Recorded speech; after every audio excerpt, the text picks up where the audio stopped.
A Luz da Bíblia, aqui na Cidade Gospel, 97,5 FM, com Ed Souza. Olá, tudo bem? Estamos começando mais um programa A Luz da Bíblia, aqui em 97,5 FM, Rádio Cidade Gospel. Esta semana a gente vai estar conversando sobre a Bíblia Sagrada e o Direito. E para esse bate-papo, convidamos o Dr. Marco Antônio, Dr. Marcelo Rosa e o bacharelando, estudante em Direito, Matheus Moretti, para a gente estar falando sobre esse tema bastante interessante, curioso, e vamos aprender bastante sobre o direito e a Bíblia esta semana aqui no programa A Luz da Bíblia. Alguns dizem que a justiça é uma ideia central da Bíblia hebraica, onde os profetas e juízes eram tidos como paladinos da justiça social e a consciência moral dos dirigentes do povo. Dr. Marco Antônio, seja muito bem-vindo aqui ao programa A Luz da Bíblia. E eu já começo perguntando, Dr. Marco, o que é o direito? Olá, Ed, é um prazer estar participando do seu programa, um programa conceituado em toda a metrópole de Campinas e região. Esse questionamento sobre o que é o direito é algo muito importante que nós trazemos, e eu quero começar com um trava-língua, que é: a vida é uma sucessão de sucessos que se sucedem sucessivamente sem cessar. Esse é o direito, porque o direito ele é dinâmico. Hoje o direito é visto de uma forma, há 30 anos atrás, quando falávamos de uma democracia e foi promulgada a Constituição, no dia 5 de outubro de 1988, se buscava alguns direitos. Mas a dinâmica do direito é vista à luz da necessidade de cada cidadão. Então o que nós temos hoje? Hoje se fala muito a respeito do direito ao culto. O direito ao culto é só o culto evangélico que tem direito? É só o candomblista?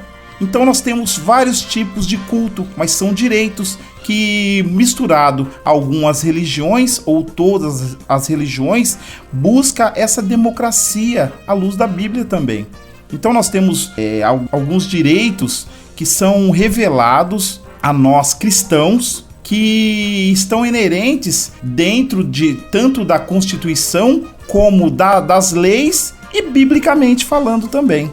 Então nós temos esse dinamismo no direito. O que é o direito? Muito se fala secularmente que o direito é dar a cada um o que é seu. Mas o que é de cada um? Dr. Marcelo Rosa, seja bem-vindo aqui ao A Luz da Bíblia. E para o senhor, doutor Marcelo, esse direito como balizador da sociedade? Primeiramente, quero dar um bom dia a todos os ouvintes, agradecer a presença aí, a oportunidade no programa A Luz da Bíblia, né? E essa oportunidade de estar conversando com seus ouvintes acerca de temas tão importantes e atuais como a gente vai perceber ao longo dessa entrevista, né? O direito, ele é desde que o homem ele se entende por homem, é necessário estabelecer regras, estabelecer limites a essa interação social, né? Então a gente, como cristão, a gente pode ampliar isso um pouco mais, no sentido de que o direito é necessário a partir do que o homem peca lá no Jardim do Éden. Então entra a transgressão, o homem já não está sob o regimento das ordens divinas, e aí vem toda a série, em decorrência do pecado, vem toda a série de desajustes sociais. Então, a partir desse momento de que o homem ele se entende como um ser social, é preciso estabelecer limites, né? Até onde eu posso ir, qual que é o meu limite. Então, o direito ele se resume, né?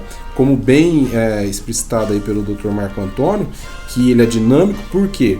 Porque ele se amolda aos ajustes sociais ao longo do tempo. Então precisa dessa interação, dessa mudança. Então o direito, resumindo, ele é um compêndio de normas e regras que rege a vida em sociedade. Estamos recebendo aqui também o bacharelando em Direito, Matheus Moretti. Matheus, seja bem-vindo aqui ao programa Luz da Bíblia. Matheus, lá nos estudos, na faculdade, nesse processo de formação, qual a percepção que você tem do direito? O que é o direito na sua concepção? A paz, senhor Ed, a paz, senhor a todos os ouvintes. Também agradeço a oportunidade de falar a respeito da Bíblia e do direito. Eu me lembro de uma analogia, uma brincadeira que o meu pastor fazia durante as aulas. Ele dizia o seguinte: qual a posição correta? Você deve colocar a Bíblia abaixo dos demais livros sobre a mesa, ou você deve colocar a Bíblia acima dos demais livros sobre a mesa? E aí ele fechava esse pensamento, essa pequena reflexão, falando o seguinte: olha, na verdade, as duas posições estão corretas, porque a Bíblia ela é o fundamento de todo o conhecimento que nós temos, então todo conhecimento deriva da Bíblia, e ao mesmo tempo, colocar a Bíblia acima dos outros livros na mesa significa o que é verdade, que ela é o livro superior, o livro por excelência, o conhecimento por excelência. Agora eu vou, aproveitando a fala do Dr. Marcelo, eu vou relembrar o que a Bíblia registra, o que o apóstolo Paulo diz em Romanos capítulo 1, versículo 28. Ele vai dizer: e como eles não se importaram de ter conhecimento de Deus, assim Deus os entregou a um sentimento perverso para fazerem coisas que não convêm. Então, como o Dr. Marcelo disse, o ser humano ele foi entregue, após a queda, ele foi entregue a um estado de liberdade tal que, caso não houvesse essa organização estatal, não houvesse essa possibilidade de organização dentro da própria humanidade, o ser humano ele simplesmente não poderia viver. Por exemplo, há um doutrinador, o nome dele é Caio Mário Pereira da Silva, e ele fala justamente sobre isso, de onde vem a necessidade do direito, justamente da necessidade de conter essa expansão individual e egoísta que o ser humano tem naturalmente em razão da queda dele, certo? Agora, você me pergunta: Mateus, tudo bem, mas existe uma definição, um consenso sobre o que é o direito na doutrina de direito, no meio acadêmico? Na verdade, uma das coisas mais difíceis é você definir o direito no meio acadêmico, no próprio meio acadêmico. Mas o Caio Mário da Silva Pereira ele dá uma definição muito interessante. Ele vai dizer que o direito é um princípio de adequação da pessoa à vida social. Então, por exemplo, você tem a legislação brasileira, você tem a legislação norte-americana, elas não são necessariamente iguais, mas o objetivo delas é um conjunto de regras que possibilite a convivência em sociedade. Porque, da mesma forma que o ser humano tem livre-arbítrio, se você não tiver um controle, a contenção desse livre-arbítrio, na verdade ninguém vai conseguir alcançar a liberdade de fato. Porque a minha liberdade não pode interferir na sua liberdade, correto? Para encerrar, eu acredito, vejo pelos olhos, pela perspectiva cristã, que o próprio direito, ele demonstra que existe sim uma moral absoluta, que existe o certo absoluto. Hoje nós vemos um tempo de relativização da moral, um tempo de relativização do que é certo e do que é errado. Mas eu acredito que o direito ele demonstra que na verdade existe uma moral absoluta e existe uma verdade absoluta. Porque eu me pergunto, e você se pergunte aí, você que está me ouvindo, você se pergunte: como é possível que a legislação norte-americana, que a legislação brasileira, que a legislação de países da África e de outros continentes, que muitas vezes não tiveram histórias, as suas histórias não se cruzaram, como é possível que essas legislações em todos os tempos, em todas as épocas, em todos os locais, elas convirjam no mesmo sentido, elas convirjam a regras semelhantes? E o que o Caio Mário da Silva Pereira vai dizer é que justamente porque existe sim, e essas legislações convergentes demonstram que existe uma moral absoluta. Eu vou ler um trechinho do livro para vocês. Se indagar por que a formulação da regra de conduta segue um determinado rumo e não outro, se investigar a razão de sistemas jurídicos de nações diferentes coincidirem na obtenção de finalidades análogas, ou seja, buscar finalidades semelhantes, e as mais das vezes idênticas, se pesquisar o motivo de não se apresentar o direito positivo como uma expressão caprichosa e desenfreada do legislador eventual, ou seja, você tem legislações de países diferentes, em épocas diferentes, são legisladores diferentes, mas ainda assim, essas regras elas convergem no mesmo sentido. E aí ele vai terminar dizendo: encontrar-se-á com uma constante irredutível a contenção nos limites da realização de padrões abstratos e não formulados, ou seja, ele consegue enxergar, e eu também consigo enxergar, em toda essa gama de legislações, diferentes leis de diferentes países, eu consigo enxergar um padrão. E esse padrão demonstra para mim o quê?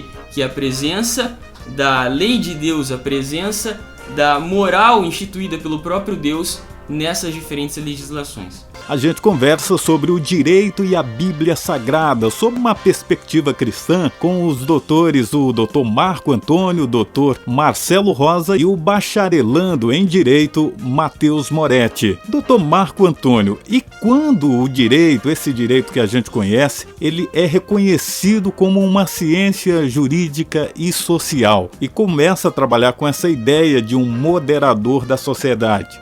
O direito, ele faz parte, intitulado como a busca de resolução de conflitos. Essa busca o direito como uma busca de resolução de conflitos, tudo quando nós temos alguns adágios e alguns ditos populares que de técnico de futebol, de advogado, todos têm um pouco. É natural. E quando estamos aí buscando, às vezes em conversa com advogados, e até a brincadeira, né? A pessoa vem pedir uma opinião a respeito de alguma situação que está vivendo, e aí você pergunta para a pessoa, fala, você quer uma opinião ou você quer uma consulta? É natural que isso aconteça no meio jurídico, e muitas das vezes a pessoa pergunta, mas qual a diferença entre os dois? E aí a resposta do advogado é simples. A opinião ela é rápida, ela é grátis, não custa nada. Já a consulta é mais demorada, aí você tem que ir no escritório, tomar um café e a gente vai aprofundar mais no seu caso. E a pessoa, naturalmente, né, que sempre as pessoas buscam o mais fácil, fala, não, pode ser uma opinião. E a opinião do advogado procure o escritório ou faça uma consulta. É sempre isso. Mas o cidadão, todos os cidadãos, nós temos conflitos. E isso vem antes da época de Cristo. Antes da época de Cristo, todos tinham conflitos. Então o direito, ele vem, e por isso chama-se direito, porque ele vem dar uma sentença reta àquela busca, uma sentença judicial reta. Então isso é o direito. Então, nesse caso, nessa situação, nós temos, à luz da Bíblia, tem como uma separação que, 2 Pedro 2:9, diz que vós sois a geração eleita. Então, nós temos uma separação, uma divisão. Sacerdócio real, nação santa e um povo adquirido para anunciar a luz daquele que foram tirado das trevas. Então, nessa busca, o direito, ele entra para o cidadão como uma luz no fim do túnel. Por quê? É a resolução do conflito que ele tem. Muitas das vezes, conflitos estes que só ele consegue perceber. A outra pessoa que está com a outra visão, tendo uma outra visão, não consegue ver esse conflito.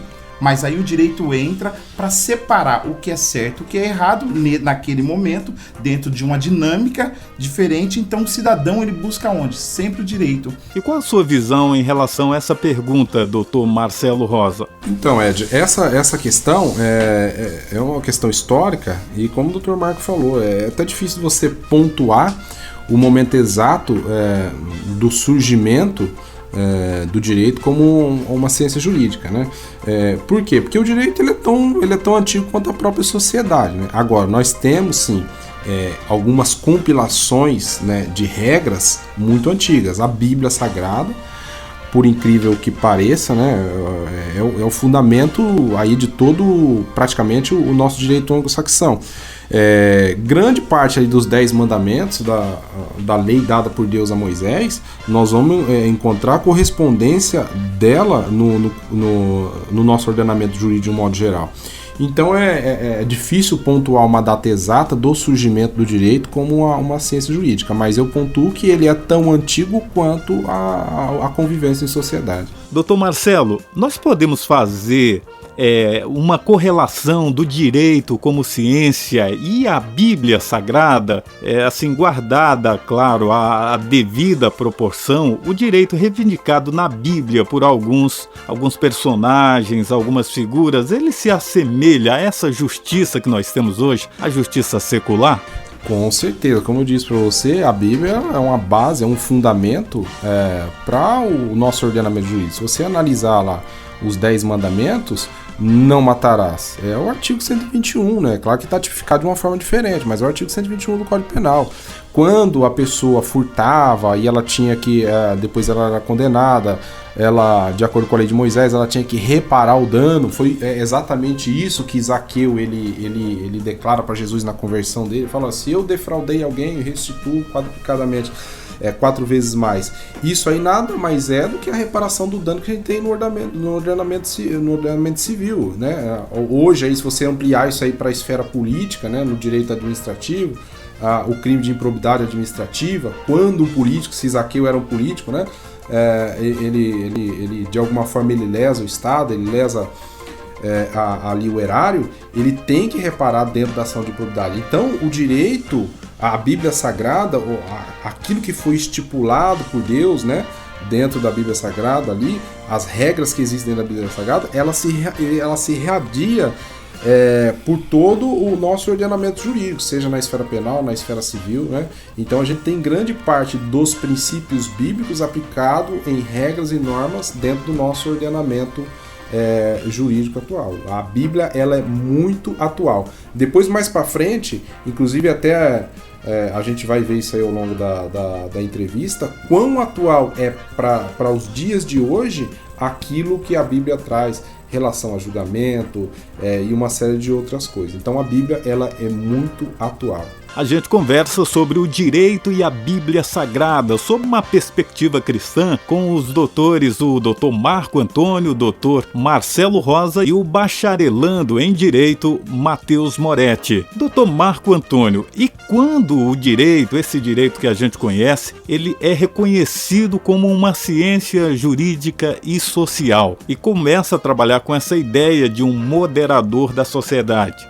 O direito, ele faz parte, intitulado como a busca de resolução de conflitos. Essa busca o direito como uma busca de resolução de conflitos, tudo quando nós temos alguns adágios e alguns ditos populares que de técnico de futebol, de advogado, todos têm um pouco. É natural. E quando estamos aí buscando, às vezes em conversa com advogados, e até a brincadeira, né?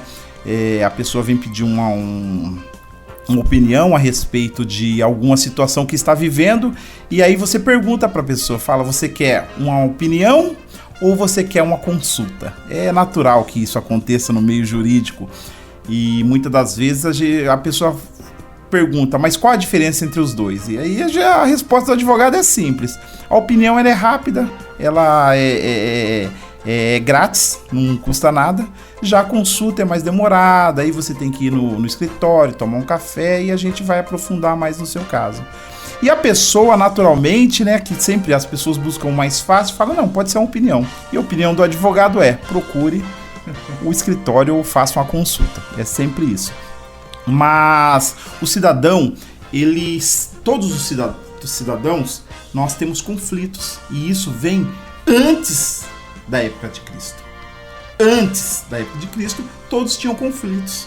Então o direito, ele vem, e por isso chama-se direito, porque ele vem dar uma sentença reta àquela busca, uma sentença judicial reta. Então isso é o direito.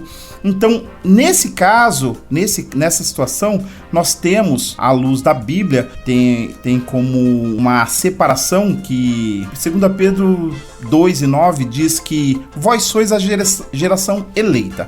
Então, nós temos uma separação, uma divisão. Sacerdócio real, nação santa e um povo adquirido para anunciar a luz daquele que foram tirado das trevas. Então, nessa busca, o direito, ele entra para o cidadão como uma luz no fim do túnel. Por quê? É a resolução do conflito que ele tem. Muitas das vezes, conflitos estes que só ele consegue perceber. A outra pessoa que está com a outra visão, tendo uma outra visão, não consegue ver esse conflito. Mas aí o direito entra para separar o que é certo e o que é errado naquele momento, dentro de uma dinâmica diferente. Então o cidadão, ele busca onde? Sempre o direito. E qual a sua visão em relação a essa pergunta, doutor Marcelo Rosa? Então, Ed, essa questão é uma questão histórica e, como o doutor Marco falou, é até difícil você pontuar o momento exato do surgimento do direito como uma ciência jurídica, né? Por quê? Porque o direito ele é tão antigo quanto a própria sociedade, né? Agora, nós temos sim algumas compilações, né, de regras muito antigas. A Bíblia Sagrada, por incrível que pareça, né, é o fundamento aí de todo, praticamente, o nosso direito anglo-saxão. Grande parte aí dos 10 mandamentos da lei dada por Deus a Moisés, nós vamos encontrar correspondência dela no nosso ordenamento jurídico de um modo geral. Então é difícil pontuar uma data exata do surgimento do direito como uma ciência jurídica, mas eu pontuo que ele é tão antigo quanto a convivência em sociedade. Doutor Marcelo, nós podemos fazer uma correlação do direito como ciência e a Bíblia Sagrada, assim, guardada, claro, a devida proporção, o direito reivindicado na Bíblia por alguns personagens, algumas figuras, ele se assemelha a essa justiça que nós temos hoje, a justiça secular? Com certeza, como eu disse para você, a Bíblia é uma base, é um fundamento para o nosso ordenamento jurídico. Se você analisar lá os 10 mandamentos, não matarás. É o artigo 121, né? Claro que está tipificado de uma forma diferente, mas é o artigo 121 do Código Penal. Quando a pessoa furtava e ela tinha que, depois ela era condenada, ela, de acordo com a lei de Moisés, ela tinha que reparar o dano. Foi exatamente isso que Zaqueu ele declara para Jesus na conversão dele. Ele fala: se eu defraudei alguém, eu restituo quadruplicadamente. 4 vezes mais. Isso aí nada mais é do que a reparação do dano que a gente tem no ordenamento civil, né? Hoje, aí, se você ampliar isso aí para a esfera política, né, no direito administrativo, o crime de improbidade administrativa, quando o político, se Zaqueu era um político, né, ele de alguma forma ele lesa o Estado, ele lesa ali o erário, ele tem que reparar dentro da ação de improbidade. Então, o direito, a Bíblia Sagrada, aquilo que foi estipulado por Deus, né, dentro da Bíblia Sagrada ali, as regras que existem dentro da Bíblia Sagrada, ela se irradia por todo o nosso ordenamento jurídico, seja na esfera penal, na esfera civil, né? Então a gente tem grande parte dos princípios bíblicos aplicados em regras e normas dentro do nosso ordenamento jurídico atual. A Bíblia, ela é muito atual. Depois, mais para frente, inclusive até a gente vai ver isso aí ao longo da entrevista, quão atual é para os dias de hoje aquilo que a Bíblia traz, relação a julgamento e uma série de outras coisas. Então a Bíblia, ela é muito atual. Mateus, qual lição a gente tira desse jargão que a justiça é cega? E um dos seus símbolos mostra justamente isso, né? Ed, a ideia daquela famosa imagem da justiça, com os olhos vendados, a ideia é que a justiça fosse imparcial. Imparcial em que sentido? Vamos puxar aqui, por exemplo, Gálatas, capítulo 3, versículo 28. Paulo dizendo: não há judeu, nem grego, escravo ou livre, homem ou mulher, porque todos vós sois um em Cristo Jesus. Aqui Paulo ele passa a ideia de que todo ser humano ele é igual perante Deus. Deus não faz distinção. Agora, a ideia daquela imagem da justiça com os olhos vendados é justamente essa. A ideia é que a justiça humana seja imparcial, ou seja, o juiz, ao julgar a sua causa, suponhamos que você, Ed, é réu em um processo. O juiz, ele não deve sentenciar, ele não deve condenar você pelo simples fato da sua cor de pele, pelo simples fato da sua condição financeira, pelo simples fato de você ser ou não cristão. Não. O juiz, ele deve fundamentar as suas decisões e fundamentar a condenação ou a absolvição em fatos relacionados àquele acontecimento. Ele deve verificar o Ed, ele de fato cometeu ou não este crime, e ele deve provar, buscar, com base nas provas apresentadas a ele, lhe absolver ou condenar. A questão, Ed, é que infelizmente nós sabemos que o ser humano, ele naturalmente traz uma carga maior ou menor de preconceitos. Então, a despeito de ser da área do direito, de estar estudando direito, eu, a essa altura, antes mesmo de me formar, eu tenho plena consciência de que, na verdade, os juízes não são de fato imparciais, até porque é algo quase inconsciente. Então, a ideia é, a justiça deve ser imparcial, o poder judiciário deve ser imparcial, mas na medida em que quem julga é um ser humano, ele não consegue ser de fato completamente, plenamente imparcial. Dr. Marco Antônio, e como é estruturada hoje a justiça em suas instâncias? No Brasil, após a promulgação da Constituição de 1988, nós temos o Estado Democrático de Direito, que a ideia é garantir o quê? O acesso à justiça. E isso ganhou uma força muito grande no Brasil. Antigamente era muito difícil as pessoas mais pobres, com a situação financeira mais precária, ter acesso à justiça.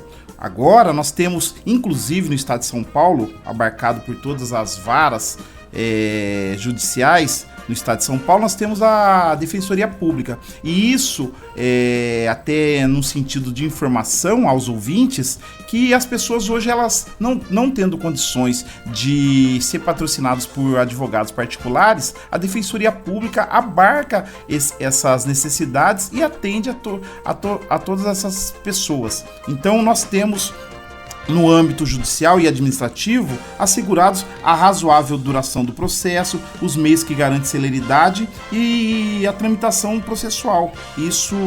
Essa garantia é a prova que o direito é aqui tratado e buscado no ordenamento jurídico. Dr. Marcelo Rosa, há até uma discussão muito árdua em torno desse assunto. Como o senhor analisa essa questão? A justiça, ela consegue, de fato, contemplar todo aquele que chega a ela com alguma demanda, de alguma forma? Na verdade, quando toda pessoa que ela ingressa no direito, quando nas primeiras aulas de faculdade, o desejo dela maior é fazer justiça, esse sentimento, né? Geralmente, quem entra no ramo do direito é porque sofreu alguma injustiça, então ele nutre dentro dele aquele desejo de fazer justiça. Qual que é o grande problema? O grande problema é o seguinte, aquilo que Isaías falava, né? Que a nossa justiça é como trapo de imundícia. Por quê? A justiça perfeita, ela só vem, né, do nosso Deus, que conhece todas as coisas. Então, quando um homem ele vai julgar determinado fato, então quando a gente trata de fato, nós estamos ampliando isso aí para qualquer tipo de direito, qualquer tipo de ramo de direito, seja no criminal, direito civil, nós estamos trabalhando com verdades parciais. O direito, a reprodução dos fatos, seja em qualquer das esferas, você nunca consegue obter aquela verdade real, aquilo que aconteceu realmente, né? Um pequeno exemplo, a pessoa ela está pleiteando uma aposentadoria híbrida por tempo rural, né? Será que aquela pessoa, aquela declaração que ela está fazendo ali, que ela trabalhou por tanto tempo lá na roça, aquilo ali condiz com a verdade? Né? Então, tem uma declaração, tem fé pública, tem algumas testemunhas, mas o que eu quero dizer com isso é que a gente nunca vai conseguir chegar assim na verdade real dos fatos, né? Então o que a gente tem é uma parcela e se busca através dos mecanismos se aproximar daquela verdade, né? Agora qual que é o problema? O problema é que a gente não tem essa verdade absoluta e que aquilo vai ser julgado por uma pessoa, né? Uma pessoa que ela vem cheia de preconceitos, né? Preconceito no sentido de conceito concebido anteriormente, né? E que isso pode influenciar de certa maneira na execução da sentença. E aí o direito, né, como instituto de normas e regras, ele procura ao máximo minimizar esses prejuízos. É por isso que a gente tem o duplo grau de jurisdição assegurado na Constituição Federal, inclusive até na Carta Internacional de Direitos Humanos, que é para quê? Para que aquela decisão dada por um juiz, ela venha ser passível de reforma e de reanálise por outras pessoas, para se evitar o mínimo de erro possível. Mas a justiça, ela pelo princípio da inafastabilidade do judiciário, né, ela tem que dar uma resolução a todos os casos que se chegam a ela, mas é impossível assegurar de uma maneira totalitária que essa decisão ela seja justa. Então, infelizmente, parece até um paradoxo, mas diante da justiça a gente vai encontrar algumas injustiças. Dr. Marco Antônio, como um advogado cristão, ele deve se portar frente a seus clientes e, sobretudo, frente à justiça, à sociedade? Qual a conduta desse profissional, desse jurista? Sim. Ed, essa pergunta é muito importante e, a princípio, não só o advogado cristão, mas todos os advogados têm que privar primeiramente pela ética. E outra questão é o caráter do ser humano, né? Que isso é construído nas bases, e isso traz o quê? Eu quero trazer um exemplo bíblico que não era advogado, mas deu um grande exemplo de cristão, que foi José. José, quando ele chega na casa de Potifar, com todo o interesse em trabalhar, em demonstrar que ele tinha supria condições de trabalho, tudo, ele foi o quê? Leal com Potifar. Ele falou assim, tudo me foi dado nesta casa, em tudo eu posso tocar, menos em sua mulher. Então, é o exemplo que nós temos do que?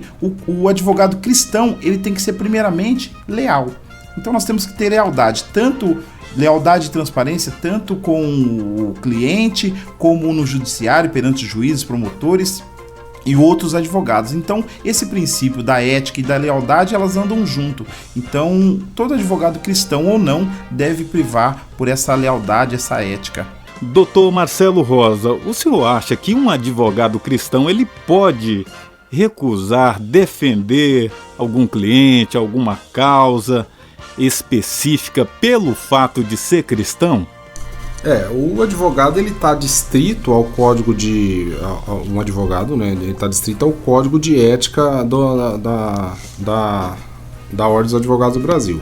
Lá assegura que, por motivo de convicção íntima, né, ele pode sim recusar algumas causas.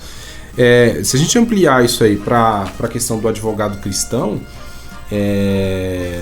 o advogado ele pode e como ele deve recusar algum tipo de causa quando essa causa fere os princípios éticos da fé cristã. Isso aí sem dúvida. Mas quais são os limites? Um crime bárbaro o advogado deve recusar?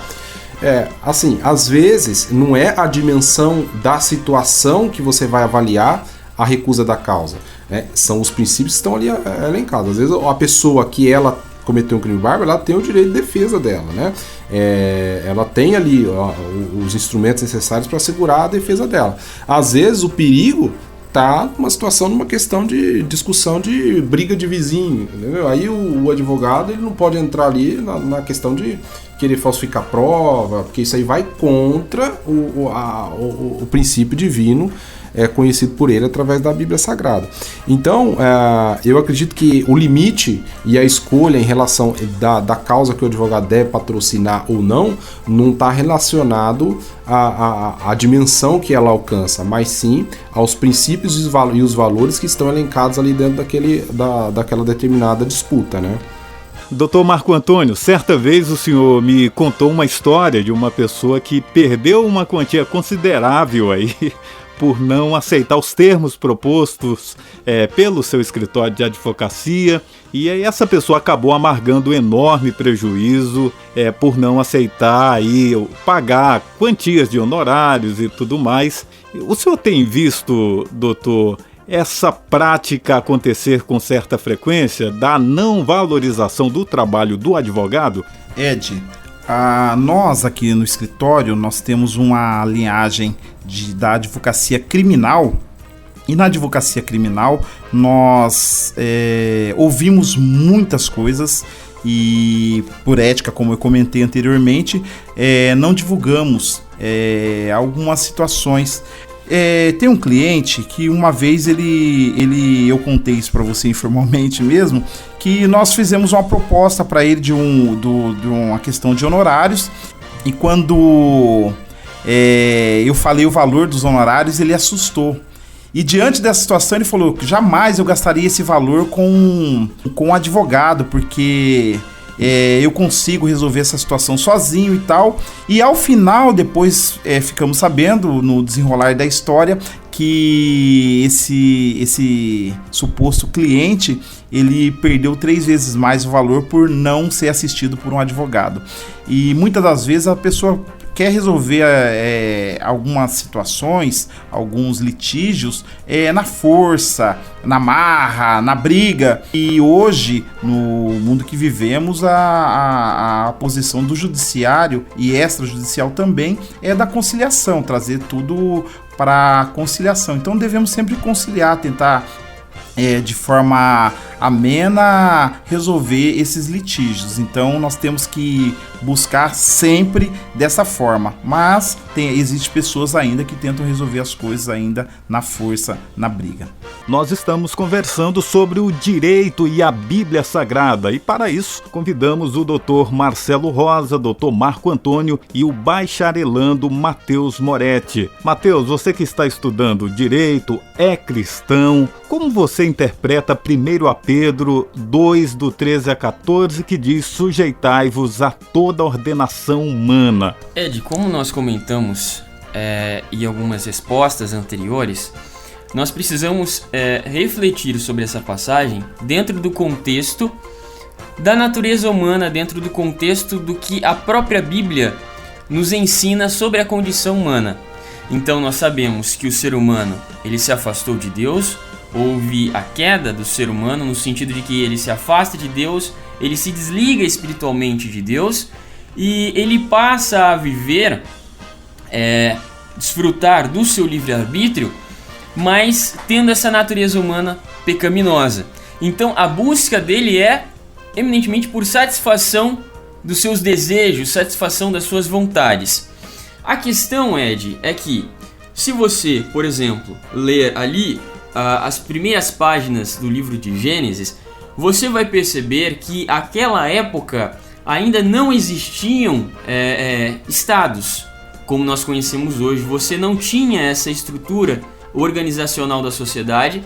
O Marcelo até mencionou que, na verdade, sempre existiram leis, sempre existiram regras, mas naquele período você tinha a tradição oral, você tinha depois, posteriormente, até a questão da linguagem, mas naquele período de Gênesis você não tinha essa organização para conter os atos dos seres humanos. Então você tem, por exemplo, Caim, você tem outro personagem que agora me fugiu o nome dele. Eles foram assassinos, eles cometeram esse crime e eles precisaram ser protegidos, inclusive colocado um sinal neles para evitar que eles viessem a sofrer algum tipo de retaliação de outros seres humanos. Então, é preciso refletir sobre essa passagem de 1 Pedro dentro desse contexto. Qual contexto, Matheus? O contexto de que o ser humano ele é livre, ele tem livre-arbítrio. Segundo, ele tem uma natureza humana pecaminosa, uma natureza decaída que busca eminentemente, sobretudo, a própria satisfação. E na busca dessa satisfação ele pode o quê? Ser perverso, ele vai ser perverso com outro ser humano. Então, o governo, como nós conhecemos hoje, a autoridade civil como nós a conhecemos hoje, ela foi uma forma pela qual Deus entregou ao próprio ser humano meios de conter a manifestação egoísta entre si e uma própria punição contra o pecado. Então é como se a autoridade civil ela funcionasse como uma punição divina, mas exercida por outro ser humano contra o pecado. Por exemplo, se você ler em Gênesis, capítulo 9, versículo 6, você vai encontrar o seguinte: se alguém derramar o sangue do homem, pelo homem se derramará o seu. Aqui, Deus estava literalmente instituindo uma dispensação do governo humano. Então, a partir do momento que Noé desce da arca, Deus dá à humanidade esse poder, essa autoridade de exercer punição e coerção sobre o próximo, sobre outro ser humano, justamente como meio de punir o pecado. Então, podemos dizer, de uma perspectiva bíblica, que a autoridade, como nós a vemos hoje, como nós a compreendemos hoje, ela foi outorgada por Deus ao ser humano nessa dispensação, nesse período. Então, lembrando, dispensação é a forma como Deus lida com a humanidade em diferentes épocas da história, certo? Essa dispensação do governo humano, ela continua vigente até hoje. E é justamente por isso que nós temos hoje toda essa estrutura, a estrutura do Poder Judiciário, por exemplo, que o Dr. Marco falou. Então, se você ler, por exemplo, em Romanos, capítulo 13, que é uma outra passagem que a Bíblia vai tratar sobre a autoridade, sobre o poder da autoridade civil, Paulo ele vai dizer o seguinte, vou ler rapidinho. Toda alma esteja sujeita às potestades superiores, porque não há potestade que não venha de Deus, e as potestades que há foram ordenadas por Deus. Por isso, quem resiste à potestade resiste à ordenação de Deus, e os que resistem trarão sobre si mesmos a condenação. Porque os magistrados não são terror para as boas obras, mas para as más. Queres tu, pois, não temer a potestade? Faz o bem e terás louvor dela. Versículo 4. Porque ela é ministro de Deus para teu bem. Mas, se fizeres o mal, teme, pois não traz debalde a espada, porque é ministro de Deus e vingador para castigar o que faz o mal.